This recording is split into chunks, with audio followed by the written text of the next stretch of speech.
waktu saya masih di UGM, di Teknik Kimia, saya jalani 1 semester, kemudian semester kedua, terus saya ingin pindah haluan untuk belajar agama ya.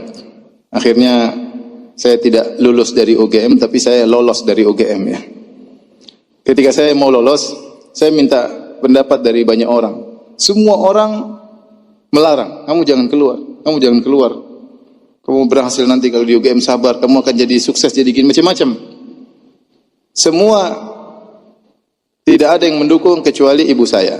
Kecuali ibu saya. Yang penting bagi saya, ibu mendukung, selesai. Akhirnya ibu bilang, terserah kamu nak. Kalau kamu memang mau pilihanmu itu, silakan. Bismillah, saya keluar. Saya keluar. Akhirnya saya belajar di pondok Jamil Rahman kira-kira 1,5 tahun. Kemudian setelah itu saya diterima di Madinah. Terima di Madinah. Sebelum ke Madinah juga saya menikah. Kemudian minta izin juga ibu ya. Tafadhal, silakan menikah. Kemudian saya berangkat ke Madinah. Jadi dia bukan seorang wanita yang ahli ibadah, bukan seorang wanita yang rajin puasa sunnah, tidak. Tetapi saya yakin doa orang tua sangat mudah dikabulkan. Karena tidak ada orang yang tulus mendoakan kita seperti orang tua kita. Ya, seperti orang tua kita. Akhirnya saya kuliah sampai akhirnya selesai S1, kemudian ada pendaftaran S2 waktu itu. Pendaftaran S2 masuk Qismul Aqidah. Ketika itu ada isu, dikatakan kepada saya, Firanda, kamu jangan masuk situ. Kenapa? Yang diterima cuma 3 orang. Akhirnya saya bilang, teman-teman bilang, kamu jangan, teman-teman orang-orang Arab bilang, Firanda, kamu jangan daftar situ. Yang terima cuma 3 orang. Saya bilang, tenang aja. Yang terima 3 orang, saya nomor 3 insya Allah. Kamu gaya sekali, tenang aja. Saya dalam hati, saya punya ibu yang akan mendoakan saya. Saya punya senjata yang paling kuat.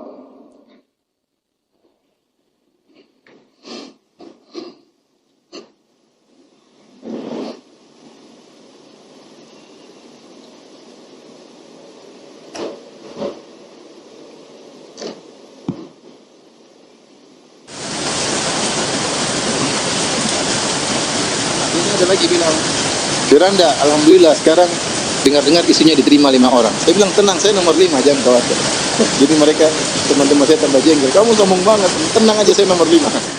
Akhirnya benar, waktu ujian, hari pas mau ujian, pagi-pagi di sana, jam sebelumnya, saya telepon ibu ya, sholat malam, saya bangunkan.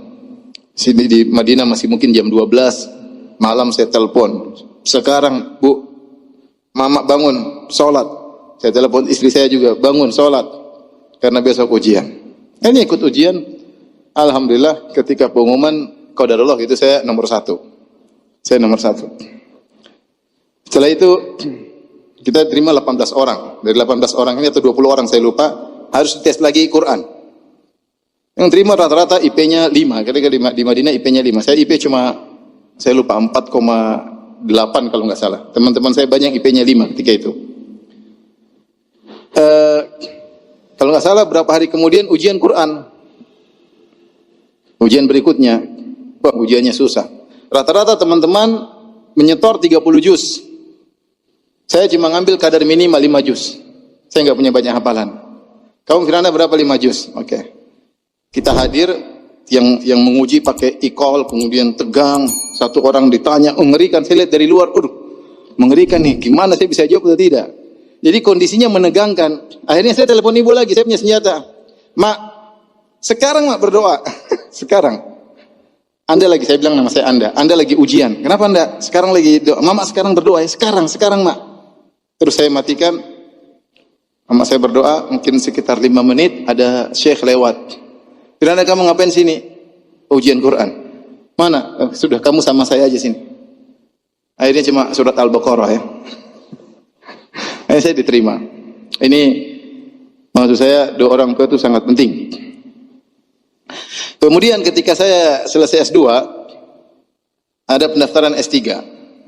Saya sudah capek belajar ya. Itu juga mungkin capek belajar ya. Saya sudah capek belajar, Tiap hari ujian, saya nggak mau. Saya mau uji orang, masih uji terus, saya nggak mau. Akhirnya saya bilang sama istri saya yang saya cintai, saya bilang, sayang, kayaknya Abi udah nggak mau kuliah lagi, nggak mau lanjut, capek belajar terus. Jadi saya menangis, masih pingin tinggal di Madinah, udah capek, udah pulang aja kita di Indonesia, udah kita dakwah udah capek, belajar disuruh belajar ini, belajar capek. Istri saya akhirnya nurut ya, sudah, dia pulang. Tapi ada mama, saya harus bilang dulu, Mak, saya bilang nama saya Anda ya, Mak, Anda mau pulang. Kenapa? Gak lanjut? Enggak, capek Mak, belajar capek. Kata mama saya, kata ibu saya, sudah, Anda masuk aja ujian. Pokoknya masuk aja ujian. Terima nggak terima, masuk ujian. Kalau nggak terima pulang. Sudah, akhirnya saya masuk ujian dengan kurang persiapan.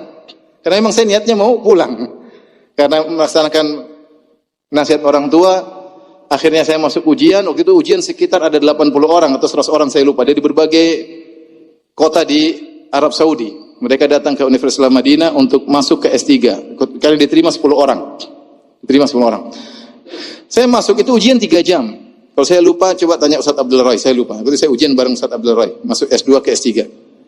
Hafizahullah Ta'ala. Kemudian ujian mungkin baru sejam, saya sudah keluar. Teman-teman sampai tank masih minta tambah waktu. 3 jam mereka masih kurang waktu. 1 jam saya sudah keluar. Saya keluar, 2 hari kemudian, 3 hari saya agak lupa, ditelepon. Firanda Ta'al. Kenapa Syekh? Kamu diterima. Lah, kok bisa? Saya datang. Saya tahu saya nggak bisa jawab. Yang penting saya jalankan perintah orang tua. Kemudian saya dipanggil ujian. Saya tidak persiapan. S3 minimal 10 juz. Kalau mau masuk minimal 10 juz. Waduh. Itu besoknya. Jadi hari itu saya dengar. Besoknya harus datang. Hari itu saya murojaah. Murojaah. Cuma dapat 9 juz. Ya, karena lupa. Saya memang tidak ada persiapan untuk ini. Jadi saya cuma bisa 9 juz. Saya sampai tiba di tempat ujian. Saya bilang, saya sudah murojaah dari kemarin cuma 9 juz. Kamu hafal Maryam Kahfi enggak? Hafal, ya itu 1 juz katanya. Pas 10 juz. Jadi banyak hal-hal yang sulit yang saya hadapi. Tapi saya punya senjata doa orang tua. Ketika orang tua saya sudah 2 hari tidak ada, baru saya merasa agak berat. Ada permasalahan-permasalahan yang saya hadapi seperti berat. Karena senjata andalan saya sudah tidak ada. Rahimahumullah. Oleh karenanya, ikhwan, mumpung masih punya orang tua, ya, berbakti kepada mereka sebakti-baktinya, ya. Saya bisa mungkin, saya bukanlah anak yang berbakti, tapi orang tua saya sayang sama saya. Karena ibu saya, sejak saya kecil, dia tidak pernah cubit saya sekalipun. Tidak pernah. Maksudnya saya agak badung-badung dikit, tapi dia tetap doain saya. Tetap doain saya. Nah, antum ambil hati orang tua, minta doa kepada orang tua, dan itu doa yang terbaik. Ya, kata Nabi sallallahu alaihi wasallam, "Salatu da'awatin mustajabah la yashakka fihinna." 3 doa yang pasti dikabulkan, tidak diragukan lagi. Doaul walid li waladihi. Doa orang tua kepada anaknya. Ketika saya munaqasyah S3, terus saya lulus, saya dipanggil oleh dosen penguji, yaitu Syekh Muhammad Qadah, Syekh Muhammad Al-Qadah. Dia orang aslinya dari Kedah, dari Malaysia, tapi dia belajar di Madinah sampai mengambil profesor dan dia punya kedudukan tinggi di Universitas Madinah. Maka dia panggil saya, dia ingatkan, dia bilang, "Hai Firanda, kamu jangan ujub, kamu jangan sombong, kamu tuh tidak ada apa-apanya, kamu sama dengan yang lainnya, yang lebih pintar dari kamu juga banyak. Tapi menurut saya kamu berhasil karena orang tuamu. Kamu berhasil karena orang tua. Saya pun demikian. Yang lebih pintar daripada saya juga banyak, tapi alhamdulillah saya dapat posisi ini karena berkat apa? Orang tua." Satu yang saya sesalkan, dia sampaikan sambil menangis. Satu yang saya sesalkan, saya dulu malu-malu minta doa sama orang tua. Ya, ketika orang tua saya meninggal baru saya sesalkan hal tersebut. Jadi antum jangan lupa kalau mau kemana, telepon orang tua. Minta doa apa? Orang tua. Berusaha hidup ini membuat orang tua berbahagia. Kalau ibu lihat antum, ibu senang. Jangan lihat antum, ibu mukanya kusut, jangan ya. Karena antum memang bermasalah ya. Sehingga kalau antum dilihat ibu jadi kusut, bapak ngelihat antum jadi jengkel ya. Kok bisa ada anak seperti ini ya? Oleh karenanya ini yang pertama, jangan lupa mau sukses apapun di dunia pun akhirat, jangan lupa untuk berbakti kepada orang tua.